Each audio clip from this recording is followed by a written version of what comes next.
कौटिल्य यांचे आर्थिक विचार याच्यामधला पहिला विचार म्हणजे वार्ता. आधुनिक काळात ज्याचा उल्लेख आपण राष्ट्रीय अर्थव्यवस्था असा करतो, त्यासाठी पुरातन काळामध्ये म्हणजे पूर्वीच्या काळात वार्ता हा शब्द योजलेला होता किंवा वापरलेला होता. आता वार्ता हा मुद्दा बघण्यापूर्वी वृत्ती म्हणजे काय, तर वृत्ती म्हणजे व्यवसाय. आणि यापासून आलेला हा शब्द कौटिल्यांच्या पूर्वीपासून हा शब्द प्रचलित होता की त्यामध्ये प्रामुख्याने शेती, पशुपालन आणि व्यापार यांचा अभ्यास केला जायचा.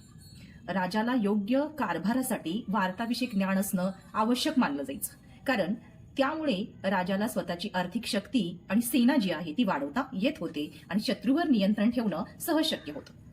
राजाच्या दृष्टीने या दोन्ही गोष्टी अत्यंत महत्वाच्या असल्यामुळे वार्ता म्हणजेच राष्ट्रीय अर्थव्यवस्था विस्कळीत होणं म्हणजे सर्व प्रयास किंवा प्रयत्न वाया जाणं होय, असं कामंदकाने म्हटलेलं होतं.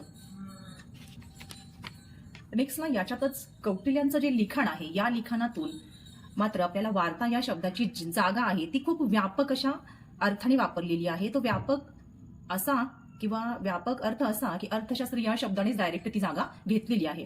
त्यामध्ये मुख्यतः मग राजनीती, अर्थनीती, न्यायशास्त्र या विषयांचा तिथं समावेश होतो. अर्थशास्त्र हे अर्थाचे म्हणजे संपत्तीचे शास्त्र आहे आणि पुरातन भारतीय विचारात एक पुरुषार्थ म्हणून संपत्तीला महत्व होतं. संपत्तीची कल्पना व्यक्तीच्या गरजा आणि कल्याण यांच्याशी संबंधित होतं, म्हणजे यांच्याशी निगडीत होतं.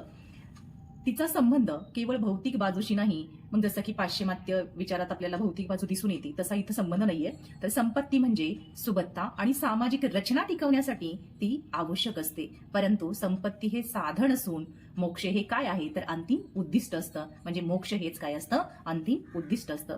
पुरातन विचारकांनी साधन सुस्थेकडे दुर्लक्ष केलेले नाहीये. म्हणजेच याचा परिणाम असा झाला की जुगारासारख्या अनैतिक मार्गाने मिळवलेली जी काही संपत्ती आहे ती ग्रहणीय मानली जायची. पण कौटिल्याने अर्थशास्त्राची कक्षा वाढवली असली तरी राज्यशास्त्र, अर्थशास्त्र आणि नीती यांचे संबंध तोडलेले नाहीयेत. यांना बांधून ठेवणं याचं कार्य मात्र त्यांनी केलेलं आहे. म्हणजे संबंध एकमेकांशी ते रिलेटेड आहेत. त्यांच्या ग्रंथात धर्मशास्त्राला सुद्धा स्थान दिलेलं आहे.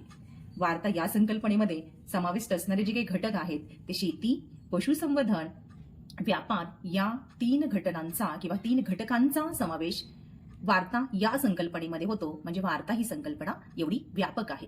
शेती आणि पशुसंवर्धन